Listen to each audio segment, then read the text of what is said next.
I am Matthew Jenkins Yarashevitz, Music Director Designate of the Canton Symphony Orchestra. And I'm Rachel Hagemeyer, President and CEO. This is Orchestrating Change. Today we are joined by Jéan Pierre Johnson, a rap artist who performs under the stage name Jéan P The MC. A prolific recording artist, he has released over 20 different projects from mixtapes to full-length albums. A proud Canton native, he graduated from McKinley High School, located right next door to the Zimmerman Symphony Center, and studied creative writing at Ohio University. He was recently featured in an episode of the notable Northeast Ohio music scene podcast Shuffle, and will be performing next week as a part of the Canton Symphony's Divergent Sounds series. Jéan P The MC, welcome to Orchestrating Change. Thank you for having me. Thank you. Yeah, we're very pumped to have you. So a little tiny intro from Matthew. Would you mind now just introducing yourself, who you are, just a little bit about you, and kind of how music became a part of your life? Well, my name is Jéan P The MC, or people know me as JJ from the mail. Oh, okay. Or Jéan Johnson. 33 years old, born and raised in the city of Canton, Ohio. Music and hip-hop has been a part of my life for a long time. I feel like hip-hop has helped navigate my story. Being from Canton, it's always helped me tell the story about where I come from in my life. Music and writing has always been a central part of who I am. My mother was a singer. She sang gospel. She grew up directing the choir. Like, she was doing it when she was younger up until she passed. And my dad was a known basketball player in the city of Canton. He played for Timken years ago. So, having parents who are known for doing things, and Canton is a part of me a lot. That's one thing I could say about my music and who I am. Yeah. So you've been a part of the rap scene here in this area for over 10 years. Yeah. We have not had a rapper on this podcast. And furthermore, I would say our audience probably doesn't know a whole lot about it. So just tell us a little bit about what it's like to be a rap artist and about the Ohio rap scene. Man, what it's like to be a rap artist. For me, it's been fun. It's been a part of my life, literally. I started doing music professionally when I was 18 at Ohio University. Growing up in those days in McKinley, nobody really understood the kid who enjoyed, quote unquote, real hip hop or A Tribe Called Quest and Common and things like that. They didn't really understand that. So when I went to Ohio University, that was like the birth of Jéan P The MC. The time when I was doing music was when blogs were popular. So we would go on the blogs and see who was the popular artist, and there were so many artists in Ohio who inspired me. There were groups like Money Gang who inspired us. Unorthodox, an artist who recently passed away, but in like around 2000, he was actually featured in the Source magazine. Okay. So like for some time when I would say I was from Canton and I would go to different places, the first thing they say is like, Canton, isn't that football there? They have rappers in Canton. They just know Canton is like football or a city they drive past that gets to Cleveland. Yeah. So they'll be like, yeah, I know. I go through Canton. I've been there once. Don't you have a parade or something like that every year? So when I was going to these different places and meeting rappers from like Canton, from Cleveland and Columbus, and I say Canton, they wouldn't believe it because of my music too. Right. My music is very lyrical. It's very storytelling. So when I would rap, I would go to some places and they'd be like, man, what part of New York you from? I'm like, I'm from Canton, Ohio. They're like, nah. That's amazing. Yeah, that's awesome. I don't know what it is about where you're from that people are like... People always assume that if something's really great, it's going to be from somewhere specific. Right. There's just like an assumption that happens there. But when you said Canton, isn't that the football town? We get the exact same thing in the orchestra community. I bet, I'm in Canton, Ohio, and people ask me what I do. And then they go, oh, there's an orchestra here? And I go, we've been here for 86 years, people. It hurt. It kind of stings a little bit but I also understand it, because being a person that's immersed in the hip hop culture, Canton, Ohio, or just Ohio was not a hot spot for Right. hip hop. You know, it's always New York or LA or Right. Chicago. Right. You And know? those are, of course, the places where you find the most classical music as Yeah. well. Right. Yeah, those are the hubs for those I as was well. just talking to my brother, and we had a big concert yesterday. And my brother was wondering how it went. And I said, well, you know, it was one of the best things I've ever been a part of, but it wasn't sold out. And he said something like, yeah, it's not like in New York where you put on any show whatsoever and 1,000 people just materialize. That's how I feel about being an artist sometimes. Like the shows and ideas that I have, I get inspired from seeing places in Cleveland and Columbus when their rappers have shows and people pull up and show up. But in Curren, it's like you kind of got to pull them a little bit. It's like they're kind of behind a little bit versus like in New York, for example, a lot of my friends, they go to these secret shows. Oh, this rapper put on this show at this spot here, man, and it was sold out. And I was like, how'd you promote it? Man, they promoted like a secret link. And I was like, man, if you did a secret link in Canton, I don't think it worked because you got to put it in front of them. Like, Yeah, hey, you have there's to put it in front of them, and then you have to mail it to them, and then you have to call them, and then you have to do it. There was like, he emailed us and they went to the show in other places. So like when people see my type of hip hop, there are other artists in other cities who inspire me, and I bring that culture here. So I think it's a compliment when people assume I'm from a major city, and then when I say Canton, they're like, mind is blown. Yeah. Like, you're from Canton, Ohio? So how would you describe your hip hop for people who aren't immersed in this world, which is probably a lot of our listeners? Yeah.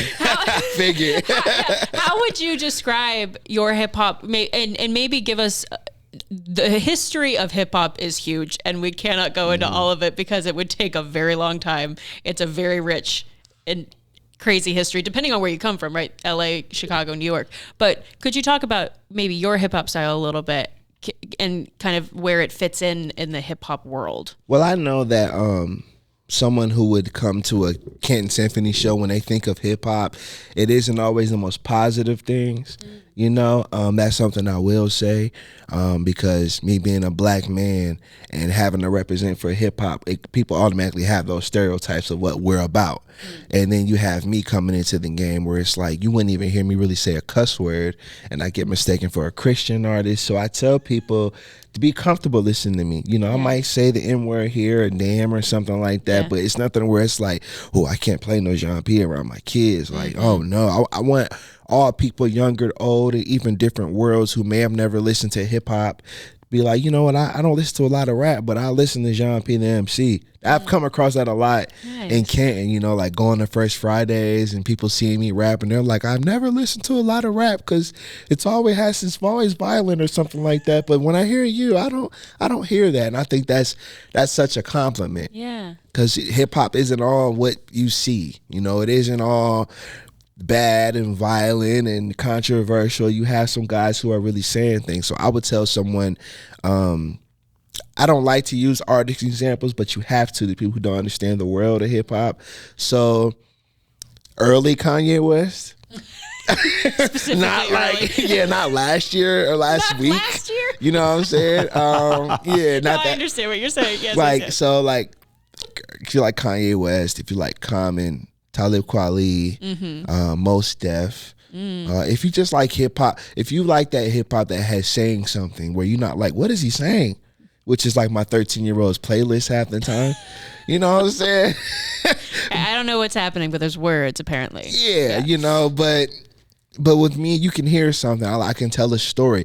You could hear a Jéan P song where, hey man, I need to pick me up for work. What Jéan P song can I play? I have songs like that. I have a song that I did called Play a Pimp, you know, and it's about just a man feeling good about himself, because women have those songs where they get up, they get dressed, they get their hair done, their nails done. And I just feel like any man, you know what I'm saying, like could hear that, like, man, I'm feeling good today. You know, I say fresh cut, nice jeans, gold chain, white tee. And this may not be necessarily the clothes you wear, but you could feel that. Man, I put on a fresh shirt today. You know, I got on some new dress pants. You know, I feel like Play a Pimp today. I'm feeling good, fresh cut. So like, it's a metaphor. You know, it's like their feel good song. I've had guys who work in working corporate jobs being like, yo, man, I play a pimp on my way to work this morning. Nothing to do with what they do, but it's like, it just made me feel good. You know, I got a fresh cut. I got some fresh clothes on, you know. My woman didn't argue with me this morning. You know, she packed my lunch well. I'm feeling good today. You know, I'm feeling like a player pimp. I'm feeling good. It's a metaphor, though. It's not necessarily playing and pimping, but it's like I'm feeling good like a playboy. You know, I'm feeling great today. You know, I have songs like that. I have a song called Hometown Hero. Yeah, that's a or Ode to Cancer. It's all good, but yeah, that's Yeah, so many. I just like to tell my story. So when you listen to Jéan P, you can find your niche. You know, you can find the upbeat songs, positive songs, songs where I talk about being a father, songs where I talk about, you know, trying to get a lady's attention. You know, I have different niches for Jéan P the MC. So that's why I call myself the MC, because there's different styles to what I'm doing. Okay. Yeah. Yeah, absolutely. Okay, I have a question. Yeah. Knowing intimately well what goes into it, when you put on a record or a CD of a classical piece, of an orchestra piece, I can think, okay, I know everything that had to go into this, from the writing of the music to the rehearsing of the music to the actual recording, the polishing, all of that. What goes into writing one of your songs as well as recording? And tell us a little bit about your process for writing, and then in the studio at the recording session, are there a lot of instrumentalists that play what we hear underneath your rapping? So, or how does it all work? Take us through the process. Well, first of all, I respect orchestra and symphony, because y'all have to really do the music. I have to write it out. Like, I respect the rappers. We just show up and rap. You know, but there's more to it than just showing up and rapping. But as far as the process, I produce as well. So if there's a beat I want to make, let's say I find an old dusty record that I like, that I heard at Walmart or something, or Goodwill, I go pick up some records. I'll play the records, I'll chop it up, and I always consider the MPC to be a hip hop instrument, because we can take a sample and just flip it and chop it and make different sounds about it and put drums over it. So that's our orchestra in a way, you know, because we can take these records and break them down. And on the MC side, when I hear a good beat, I just start thinking of words. That's how I know the beat is good, because I get beats sent to me all the time. Like, oh, check out my beats. What do you think of this? And it has to hit me. So like when I hear the beat and I start thinking of words, my mind starts turning into a dictionary. I'm like, all right, yeah, I'm ready to write now. Yeah, it's so my cousin is a hip hop artist. His name is Wick Whitney. And so I've learned a little bit about, I think the world of beats and creating beats. It is, I wonder, what does it take to have, what actually makes up a good beat? Because there's beats, and then there's the stuff that makes you want to write lyrics and have what makes a good beat? I think what makes a good beat, in my opinion, is a great producer. I think it takes just knowing what you want, getting it out of your head, and the sound. You know, you have some producers who feel like they have all these different layers. It makes a good beat, but me, it's just about how it sounds. You know, some producers like, I put this many effects and synthesizers and hi-hats on this track, and it's like, all right, it's cool, but it doesn't make the song good. Sometimes it's simple. You know, when I make my beats, I just need a kick, a snare, hi-hat, dope sample, then I put the bass line under it. So to me, it has to make me feel good first, you know, because you can do all that to a beat, but even with the symphony, it had to feel good. You know, any genre that you do, you can make it any way you want, but as long as it feels good, no matter what the genre is. But in hip hop, the first thing you have to recognize is feeling. That's the one thing I focus on in my records. I may have never sold hundreds and thousands of records. I wish, you know what I'm saying? But when you hear Jéan P, you're going to feel good at first. I feel like that's my strength, is I focus on the feeling. The sound is going to come after you feel what you're listening to. Like, man, you know, this is good, you know, so. And to Matthew's question, in the recording studio, is it just you? Yeah. Yeah. I record by myself. You record by yourself, and this is all you on a computer.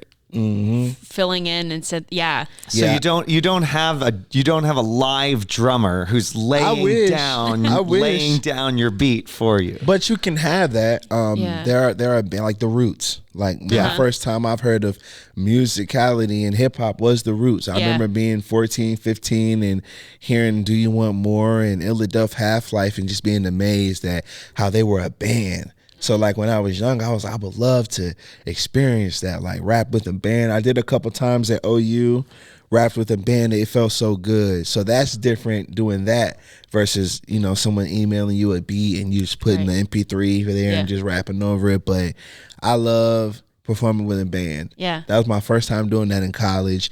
And like I recently did it with Mount Union. Yes. Yeah. That was amazing. You know, and I just love the fact that these worlds that I didn't think would be accepting to hip hop are accepting me. Yeah. You know, especially being from this city.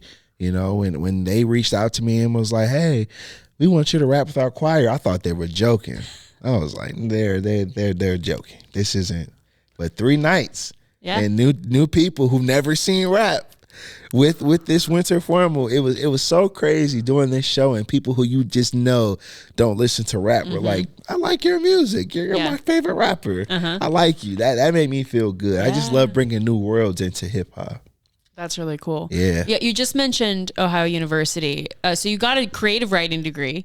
I didn't finish. Oh, you did. Well, you did part of it. I want to though. I want to finish. Hey, how much do you have left to do? I think I have about a year and a half or 2 years. Okay. My best friend, Russell Morrow, he's actually the vice president of multicultural affairs at Ohio University. It's crazy because like we were down there trying to be rappers, and now he's like the man in charge down there.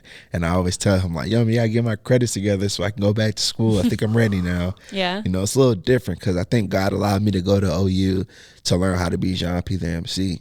You know, thank God like hip hop was an outlet for me in the midst of me learning life. You know, some people don't have outlets when they're going through things outside of music, you know, to keep them sane. And hip hop is always there for me. When I had no money, I had hip hop. You know, when I couldn't do this or that, I had music. I had my notebook. When I had to go to Taco Bell to eat $5 boxes for dinner sometimes, hey, I still had my notepad and I could write about it. And you hear my song and think I'd have the record deal of a lifetime. But nah, I'm in my 1-bedroom apartment, you know, living off $5 boxes, you know, but I still had my music, you know. So that's what my relationship with hip hop is more than just music. It's deep. It's spiritual. It's the way I walk, the way I talk, talking to kids. It's just so much, man. Hip hop has really been a blessing for me. Even doing this, like Canton Symphony, I would have never thought the Canton Symphony would do a show with me. I never thought that. Oh my gosh. So let's talk a little bit about the upcoming show next week. How does it feel to perform with 4 musicians from the Canton Symphony who all have master's degrees in classical music performance? What do you think? What do you think about all this? What's the instruments you picked? You picked harp. Nancy Patterson. Nancy Patterson. How about that? I'm so excited. I picked trumpet, cello, and violin. Okay, that's going to be so good. Awesome. Yeah, sorry. I just wanted to remind myself of which 4 instruments I had to remind myself, too. I didn't know what my music sounded like, but that harp. Harp is good, such a good choice. My favorite hip-hop songs, like I've listened to a lot of Dr. Dre. Okay. So Dr. Dre, he incorporates a lot of instruments. So I was talking to my manager, like, which one should I pick? And, you know, we were like the ones that are central in hip hop production. You know, you got to have that cello, got to have a little bit of bass in there, you know, that trumpet, and that harp just makes everything sound good. So I'm just excited in knowing what the symphonies are going to make these songs that were MP3s, how they're going to make them sound with instruments. I'm so excited about it, man. It feels historic, the fact that it's being done during Black History Month. Yeah, or right.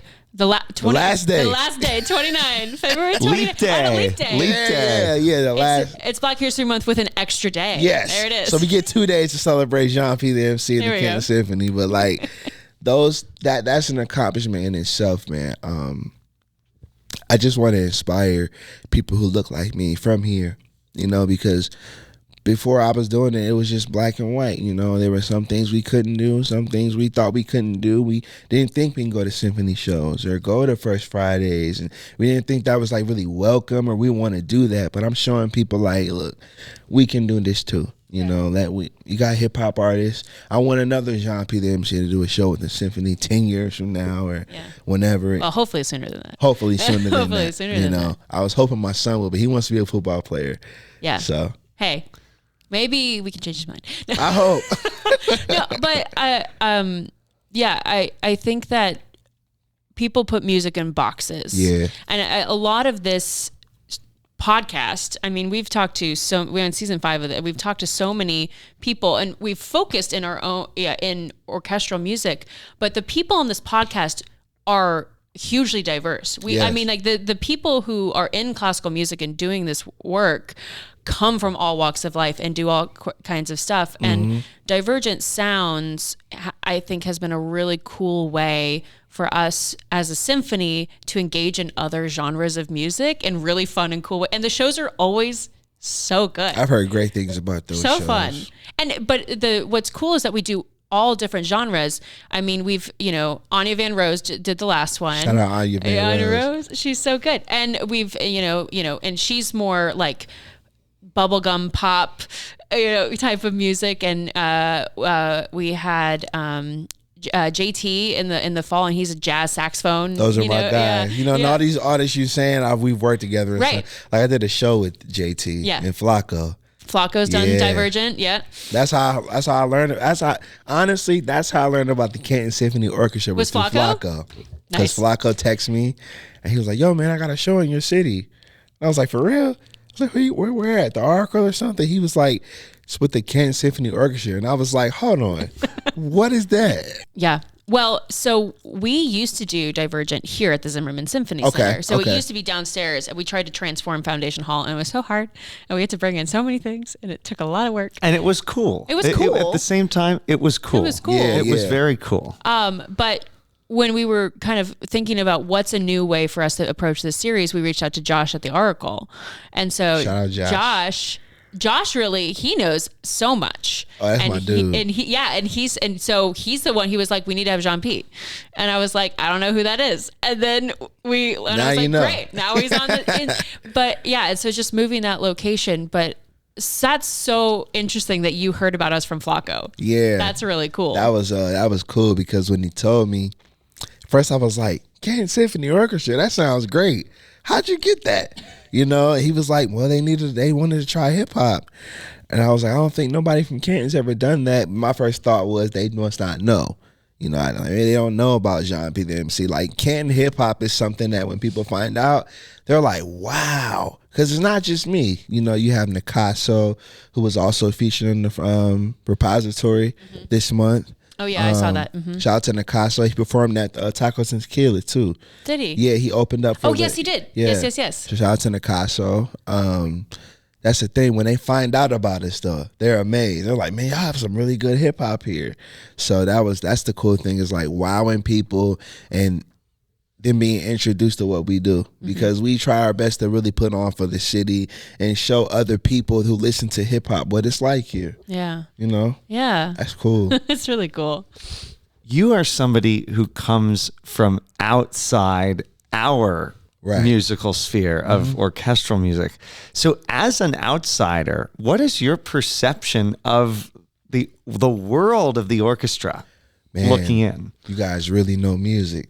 That's my assumption. You know what you're talking about. That's why I trust you guys with the music. Very timely, very structured. I learned that even with working with Mount Union's choir. That type of music and the orchestral sound, the choir sound, timing. Y'all are real big on timing, like y'all don't play. And I'm like, cool, I like that, your craft too. And the one thing I respect about the orchestral music and hip hop, the one thing I think we have in common is we need to know the history. Like, I'm sure you know about the start of the orchestral music, just like I think it's necessary for hip hop. You know, a lot of MCs don't know hip hop started in the South Bronx in the 70s in the projects. You know, they used what they had because they had no instruments, which is crazy. They had no instruments. All they had was a record player, and it turned into hip hop. So with the orchestral music, I've always respected it. I've always thought it was cool. When I would see rappers like Nas, I think he did something with the Philharmonic. Yeah, he was with LA. He did something with the LA, or maybe it was New York. It was LA and New York, but like when or both probably. And when I seen it, he had the full orchestra though. I watched it and I was like, yo, he's got like oboes and trumpets and French horns, and I'm like, this is amazing. And just me having that experience with 4 musicians, it's a blessing. So to answer your question, structure and timing, and you know, I always see the was that the conductor? That's me. Oh, so you're the guy and you make sure now with in charge. With only 4 people, they don't need me. You sure? You'll be fine without me. But yeah, they'll look at you. But if it were, you're their conductor at this if point. it were 44 people, then yeah. I always wondered that, like when I have the show, do I say like hit it? And then they just play, or do I just wait on them? So I'm excited about the rehearsals.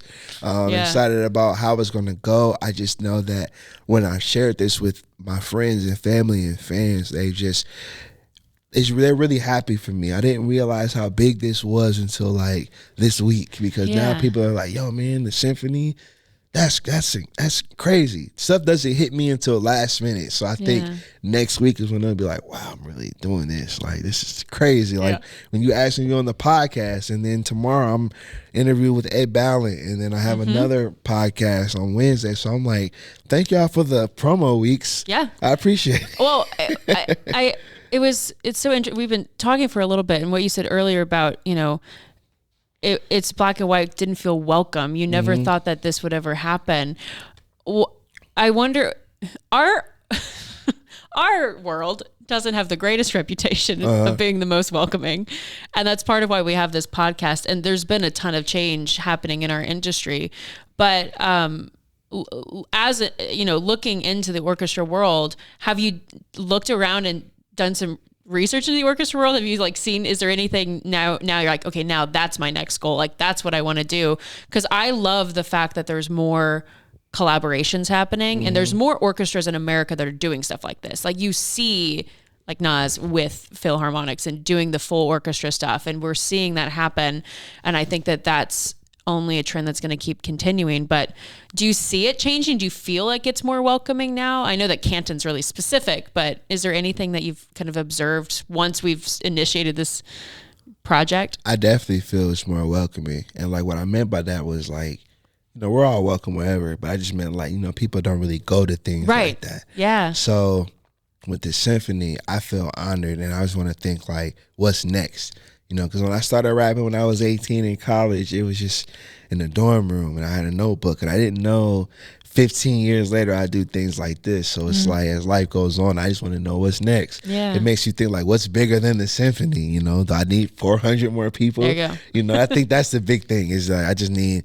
the big orchestra. But this, even with these 4 individuals, like it's enough for me, and I just want to know what's next. I love, like we were talking earlier, I was telling you how the Colorado Symphony is collaborating with Wu-Tang, you know, all in common. He did a show with an orchestra in Detroit, and I just love that. I love that these orchestras and these organizations realize like hip hop is music too. Some people don't take it serious. Yeah. They don't look at it as music, quote unquote, but I think all genres have in common, even with the instruments. You're telling a story when y'all are playing. Y'all are playing these instruments, y'all are telling a story just like I'm rapping, you know? And I love that we can combine both of those worlds together and do something great. So I'm only looking forward to what's next. Yeah. Matthew and I aren't from Canton. You're from Cincinnati. I am from Cincinnati. Gold Star Chili, huh? No, Skyline Chili. Thank you very much. Gold Star was the off-brand. Skyline was where it's at. My son's mother is from Cincinnati. And I remember we went down there when he was born. I was down there for like a week, and all we ate was Gold Star. Oof. It was good. I'm sorry. Oh my Gold Star in La Rosa's. Oh, you know what? No, by then it was around. We usually go to Dewey's now. Yeah, Okay. that's La Rosa's has been the classic Cincinnati pizza for decades, but Dewey's started when I was a kid, and now it's really blown up and it's all over the place. Pizza oven is that's our thing. I don't know what y'all. That's a Canton thing, right? Yeah, Pizza? where are you from? I'm originally from Oklahoma, so I'm Really? not even an Ohio person.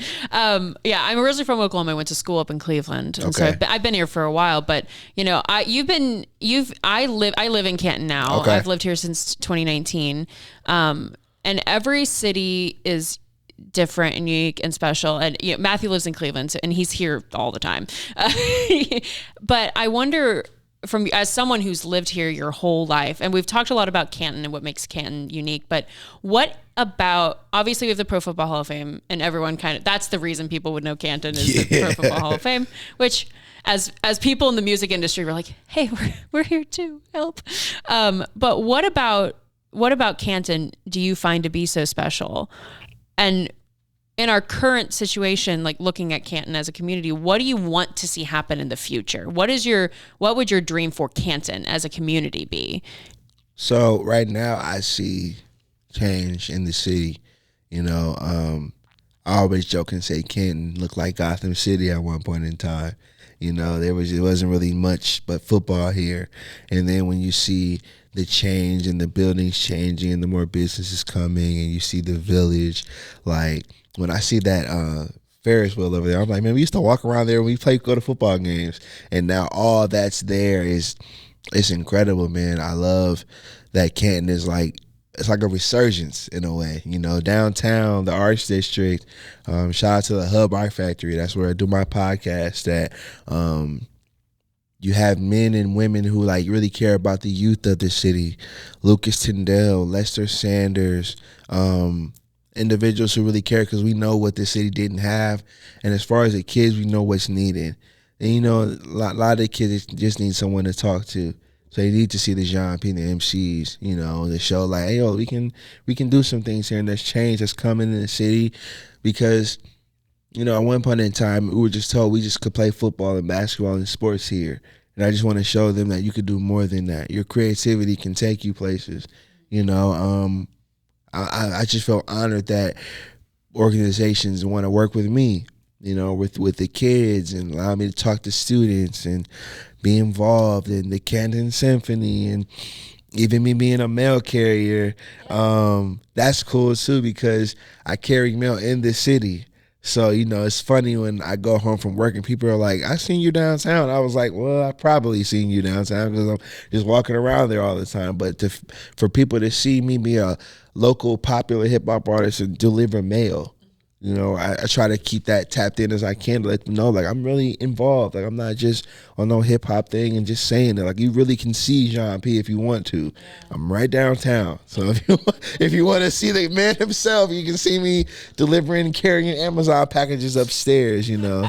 So, yeah, I love that my city supports me, and I knew it would come with time. I knew as I got older, the city would change, and I always predicted that the Hall of Fame would do more and these organizations would finally see it. You know, because at one point in time, you say hip hop, you go to venues, they'd be like, oh no, we're not working with that. You know, and it's unfortunate, you know, because before they even heard a song, you know, and now it's them wanting to work with me and the inclusion of the people of the city. I just love the fact that Canton feels like a family. You know, a lot of people that you see at the grocery stores, and when you're out and about, we went to high school together. We went to elementary school together. You know, I'm at the age now where it's like, man, I remember when this was McKinley, you know, this wasn't even here. Yeah, this didn't exist. This did not exist, you know. So I love that there's more change coming. I think the village is the coolest thing to come to Canton in a long time.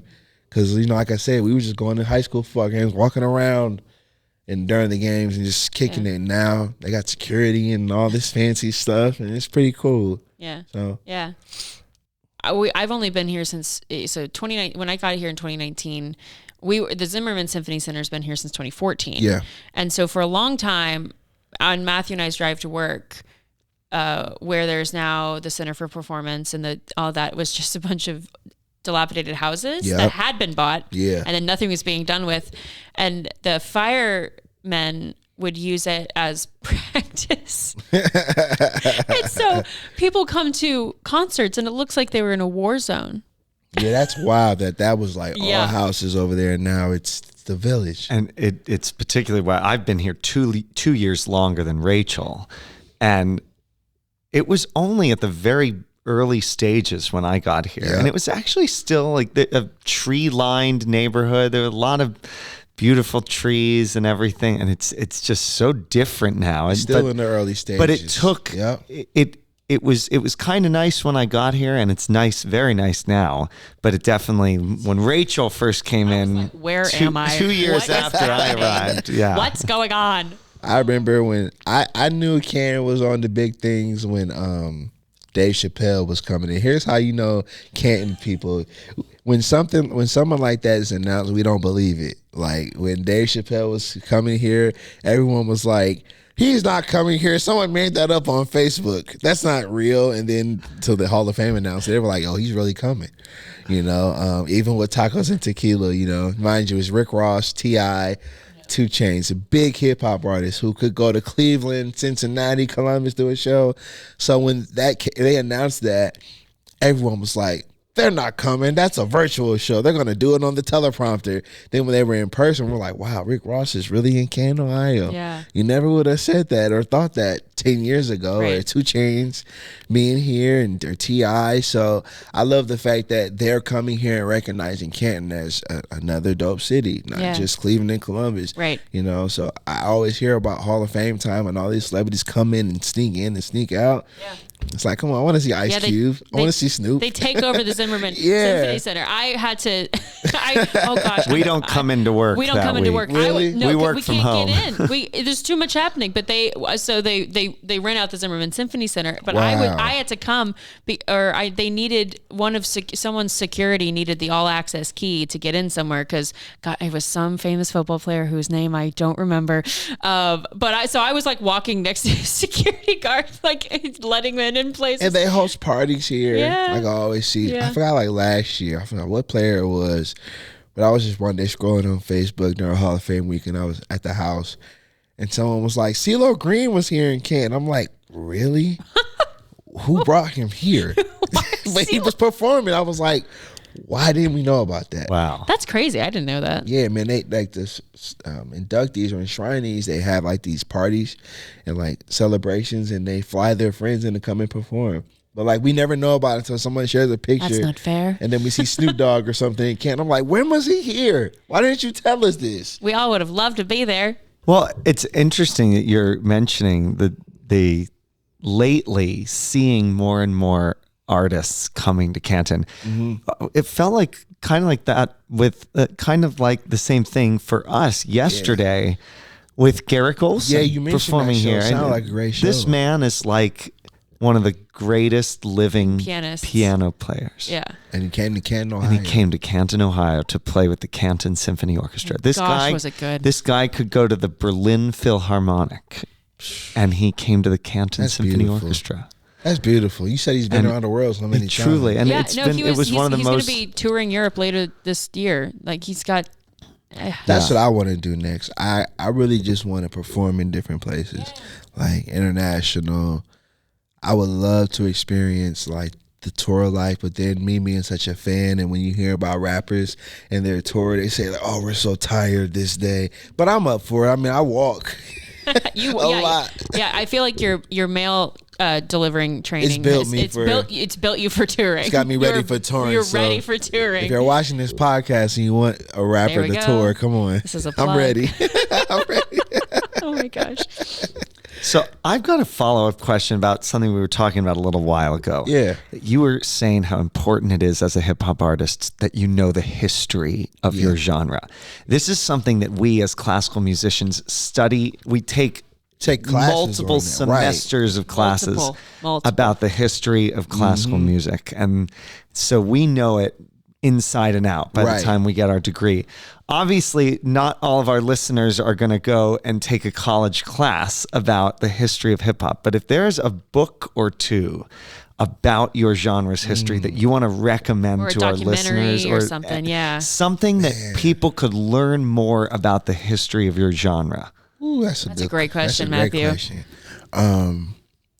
'Cause I'm trying to think. There's so many dope hip hop documentaries, mockumentaries, and comedies too. Oh yeah. There's a movie I was watching with a friend called CB4, and it's with Chris Rock, and they were kind of making fun of NWA at that time of hip hop when it was kind of like. But that's mockumentary. Yeah. But I will say, I love that hip hop. They're doing courses on it. You know, like Nas had a course on his Illmatic album at Harvard.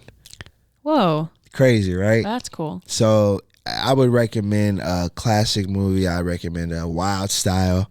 That's a classic graffiti movie. Started off in the 80s.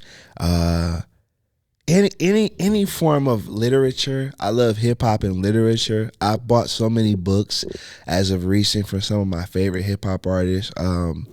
Logic, Raekwon from the Wu-Tang Clan wrote a great book.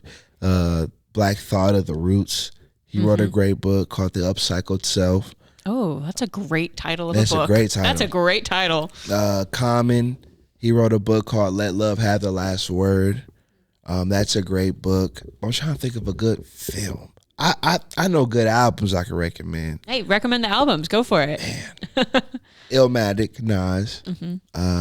Kanye West. Not last week Kanye, but 2004 Kanye. Okay, great. College Dropout. Any album from The Roots. Most Def. I like lyricists. So I like guys who can take words and treat them like instruments, make them sound certain ways, make MCs, you know what I'm saying? That's why I put the MC in my name, because I feel like with my pen, I feel like that's my instrument.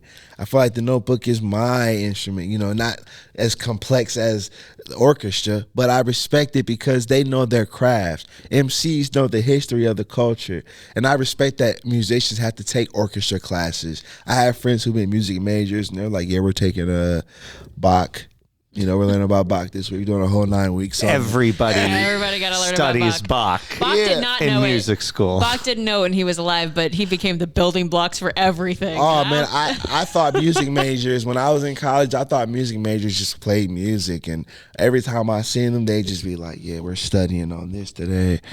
Oh, we got a final. We're not even playing instruments yet. We got a paper final. I'm like, when y'all play? End of the quarter, but we got a final on this. So I respect musicians who know the history of their craft. Yeah. So read those books. Hip hop literature is one good thing I recommend to people who don't know about it, and those albums I recommend it to. Yeah, Definitely. That's really cool. Hip hop has a very cool history. It does. It's really, and what you said, you know, it came from not having instruments. What do you do when you don't have an instrument? And that's a huge problem for our industry, is that barrier to entry. In order to become a musician who wants to pursue classical music or be in an orchestra, first of all, you have to have access to an instrument. And then in order to go the next step, like with our youth symphony students, having a private lesson teacher who can work with you privately just makes it so much easier to get to that next level.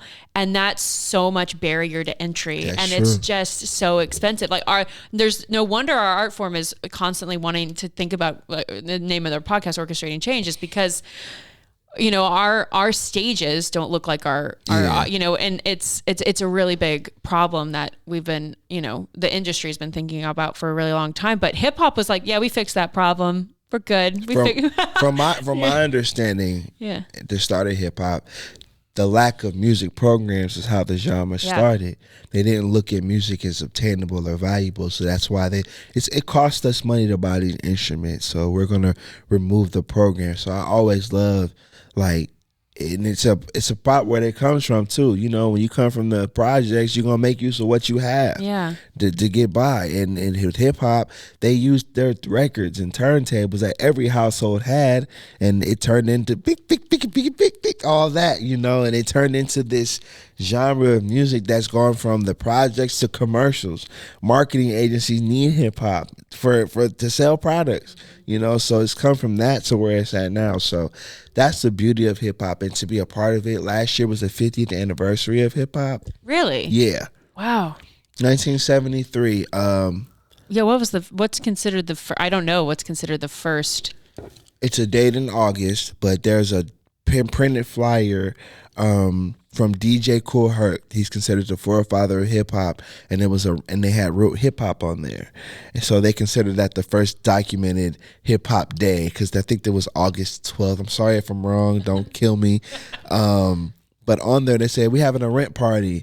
Only 50 cents to get in because we're trying to get money for my sister and her school clothes. And that was documented as the first hip hop event. So that's always considered the birthday of hip hop. So like last year was the 50th anniversary. So many great concerts. Gosh, we didn't know. And you know what? NPR did a big series periodically. Really? I had no idea. They would do little 3-4 minute segments for like a couple of weeks. About celebrating the 50th years. I had anniversary. no idea. And hip hop is fresh, it's 50 years old, so it's like there's no telling where it can take us, but where it's gone from where it started, and now at 50 years old, what it's turned into, it's the number one genre in the world. Hip hop is nonstop, and I love that it's 50 years old, and to see the forefathers and the legends get their flowers and be able to perform and do all these classic records again, and symphony collaborations throughout the world. It's very powerful. Hip hop is a very influential tool in life and in music to me. Yeah. So. Classical music, on the other end, the orchestra, as we know it, has been around for about 250 years. I was going to say a little longer, yeah. But what's so fascinating about every genre of music is seeing the way it develops over time, and how the orchestra music that was being written 250 years ago, there are both, you can see things that are the same and then things that are very different. And it's so beautiful to see. You've always had to write it. Yeah. But think about it. You have 75 people on a stage. In order for 75 people to do the same thing at the same time, you have to write it. There's no app for that. Yeah. So, although the American Composers Orchestra, Melissa, who runs that organization, they did a project where, because classical musicians, not all classical musicians, I'm painting a broad picture here, but a lot of them, if you ask them to improvise, get so freaked out. They go, "Excuse me, what? You want me to do what?" To freestyle. They get, oh yeah, if to do something that's improv based. And I come from a bluegrass tradition, which is just doing whatever. There's only 4 chords, and we're playing around those 4. And I played jazz. I played saxophone. So I know about that. So both of us would be. I'm completely comfortable with improv. Most classical musicians, unless it's written down, scares them. But the American Composers Orchestra did an experiment where they had a composer write a piece that had intentional improv. So like there was intentional moments where they asked an orchestra to do moments of improv. Not everyone at the same time, but like different, moving around. And she said it was one of the coolest experiences. And everyone, by the end of it, she said at the beginning, everyone was panicking. Everyone was freaking out. Everybody, because they're so used to structure, right. They're so used to structure. But by the end of it, everyone was like, oh my, like just felt so free. Freestyling. Yeah, I feel that. I understand that, because you couldn't tell an orchestra player, yo, play something right now. They'd be like, all right, wait a minute. And then have to set it up, and they're used to structure, you know, like even with MCing, like freestyling, sometimes it's cool to just be with your friends and we just play a random beat and then we just think of some words and just say what we're feeling. Sometimes it's silly, sometimes it's for real.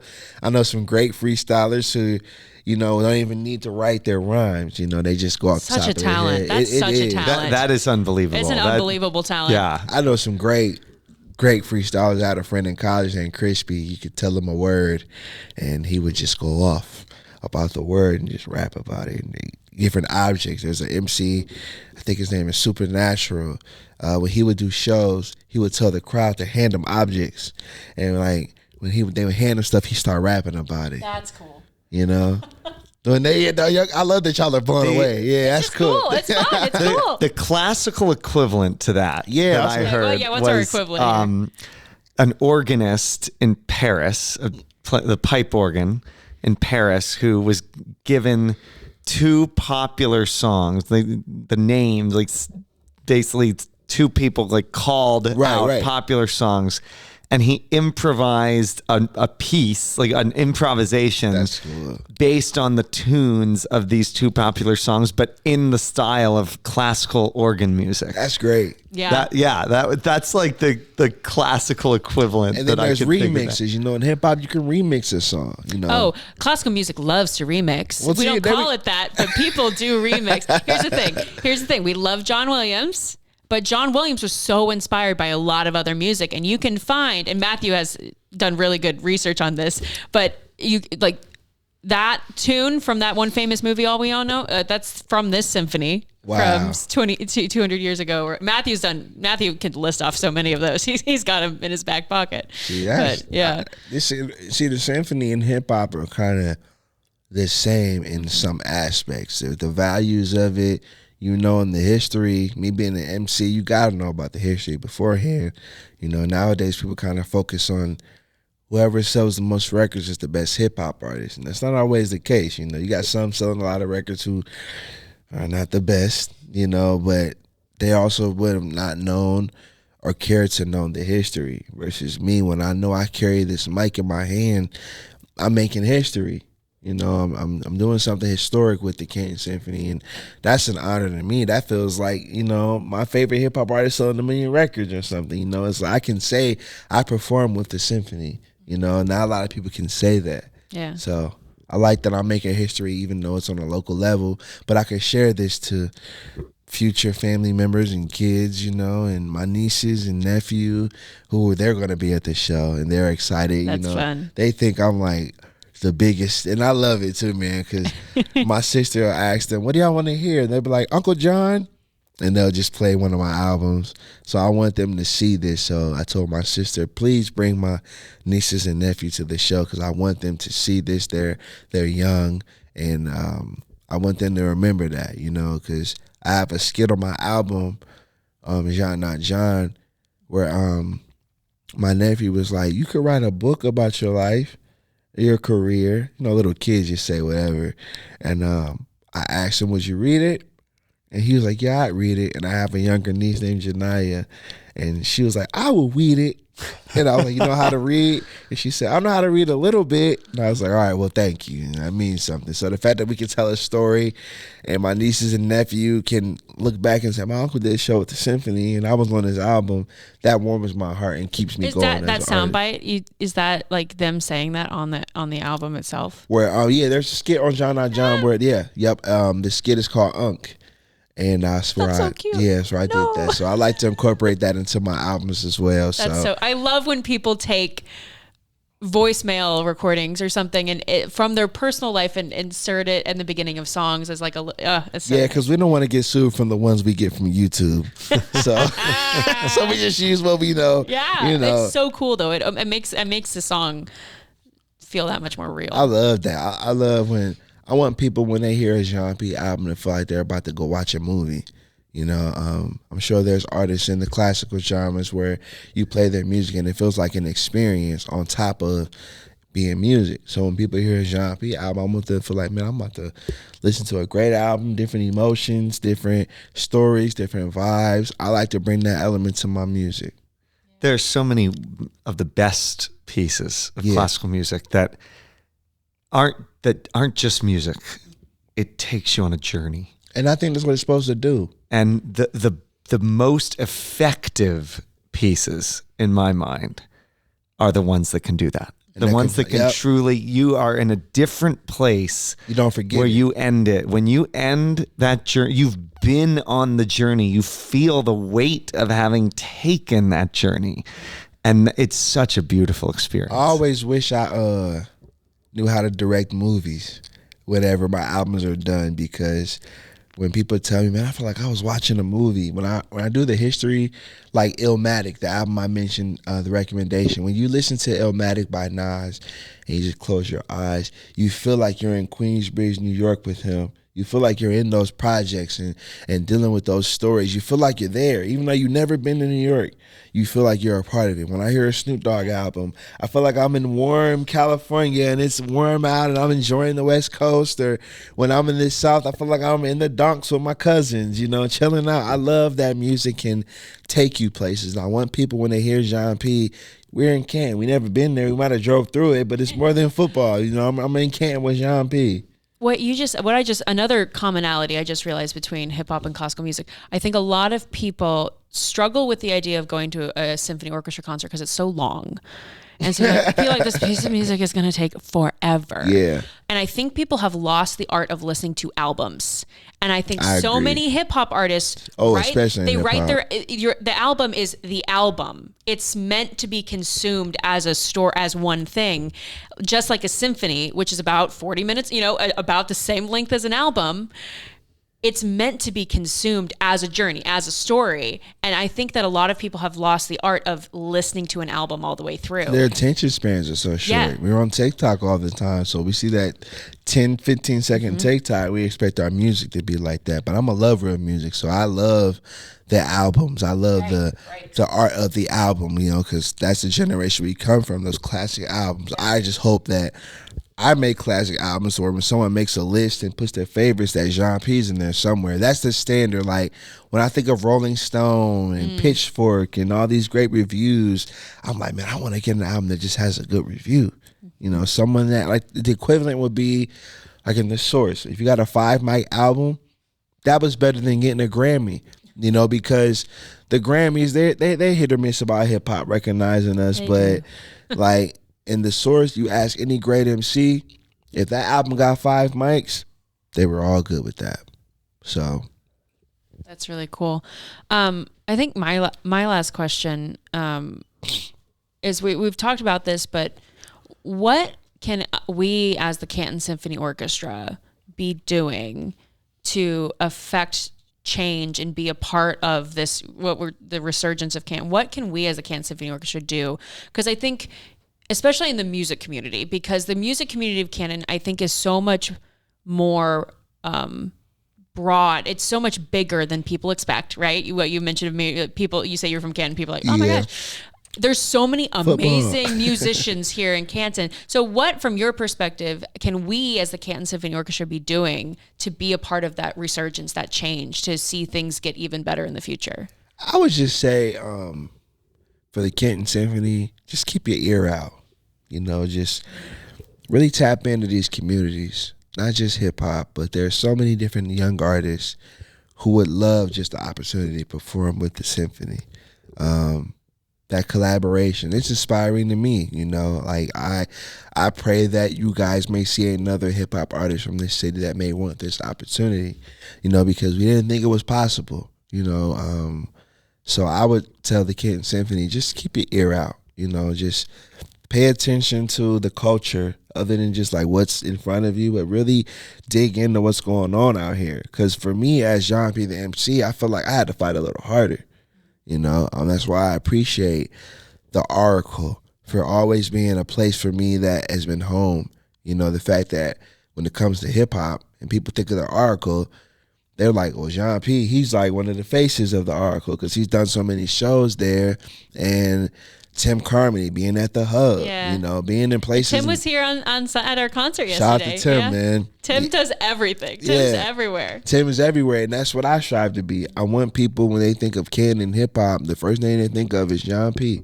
He's the guy. You know, if we need something with hip hop, anything, he's the one to go to. So I would just really tell the symphony to just be on the lookout, because I'm like, if you found me, there's so many different things going on in my web of networking that they could really collaborate with, because I just want to know what they're going to do next. I'm like, if they're collaborating with Jéan P, who are they going to work with next? Because I know it's going to be even greater.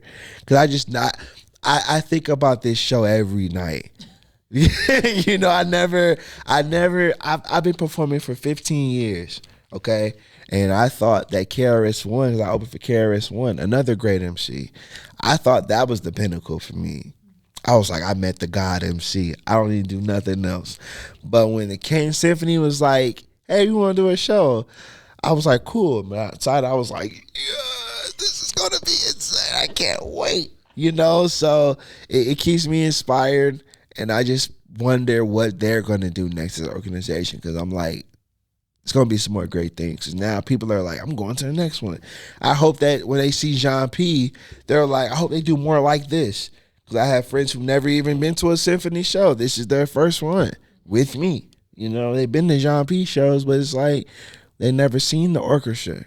They've never seen this. Some people are introduced to the Canton Symphony off of my show, you know? So I'm looking forward to the doors that this is going to open for myself and for the organization. So I'm excited what y'all are going to do. You know, the way you describe the way you've been feeling about the concert. Yeah. This is exactly like how I felt about Garrick Olson yesterday. That's And dope. you and I are almost the same age. I've been conducting for 15 years. I started my freshman year of college. Wow. Just like you, yeah, we have a lot of parallels here. Yeah. And like 15 years in, I'm like, God, is there anywhere to go but down So from you teach what me I how did to, yesterday? you teach me how to do it you, and I teach you how to rap. How much fun would that be? No, I mean, actually, wait, no, it's recorded. This is great. I love that idea. That'd be so fun. That'd be great. More That'd be so fun. collaborations. I want to do more collaborations with you. See, guys, here's the thing. Maybe we'll edit this little line out, but my creativity, my skill as a conductor is mainly, of course, interpreting the music of others. Mm-hmm. So I thought, I could take somebody else's rap and maybe perform it. Like I could learn it, like a classical musician, right? I could study it. I could learn it. It's written down. I don't know that I could freestyle. Freestyle's But hard. I certainly could learn somebody freestyle. else. Yeah, it's crazy because when I did the show at Mount Union, they wrote my rap for me.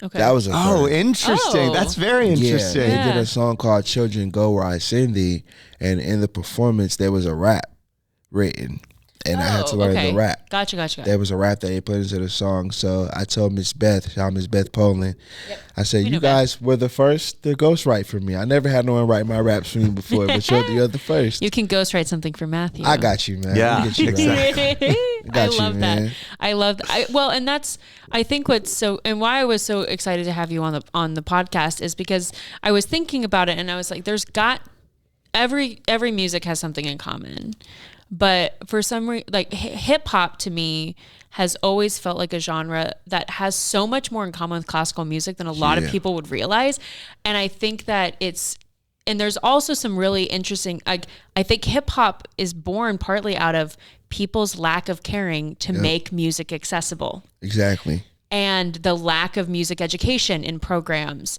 and a lot of the hoity-toityness of classical music. And so I think that without classical music not doing its job, like hip hop came out of that, which I'm glad it did. And I think that that's really cool, but it's also, I think it's like a very much a mirror up to us of classical music. There were gaps, but people are smart enough and music is powerful enough that it happened anyway. Yes. Which I think is so cool about hip hop as a genre, and the fact it's only I feel so bad I didn't know it turned 50 last year. I'm so mad that I didn't know, but that's cool, man. I love when people are introduced to it because just as you're getting me hip to classical, I love that people who are in different worlds understand that, oh man, hip hop's only 50 years old.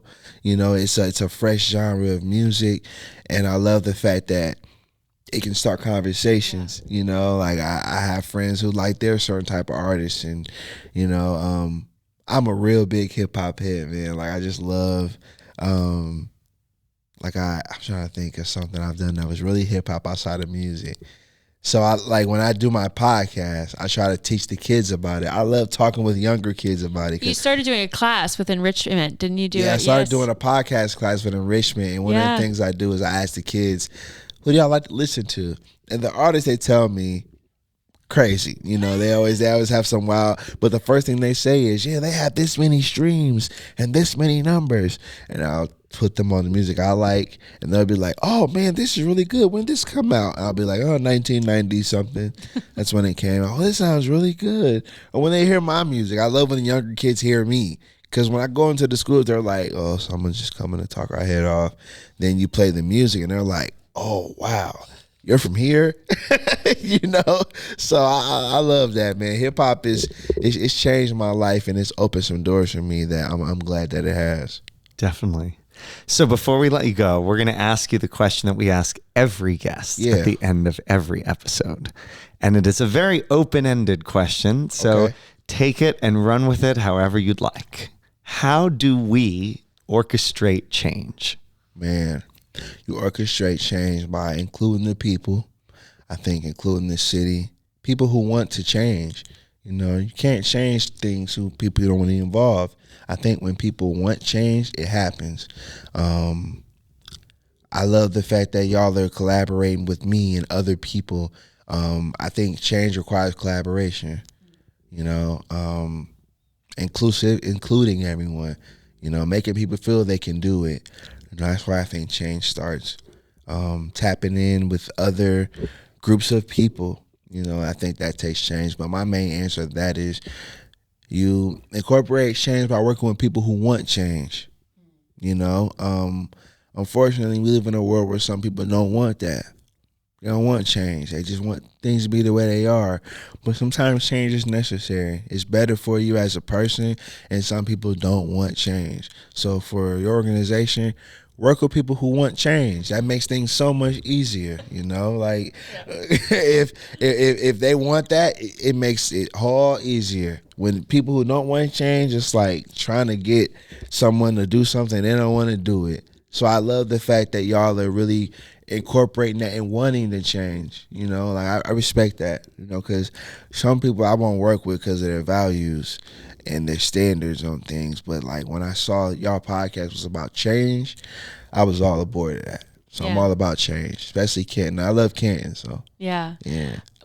And what you just said about working with people who want change. I see back in season 1, we had a conversation with pianist Sarah Davis Buchner, and so what she said, she's an amazing woman, you can look her up, but she said, if people are going to accept you or people are going to come around to change at their own time, if you try to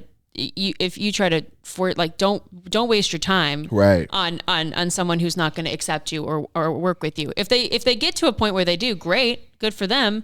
But we've got too much going on. She said it so much more eloquently than that. But like that idea of work with the people who are going to work with you and get to that change, because if you spend so much time just trying to convince everyone to change their minds, you've wasted all your energy on the people who are there right in front of you wanting to do I'm like change. that with kids. I'm like, when I'm with kids, and I tell the teacher all the time, give me the kids who want to learn.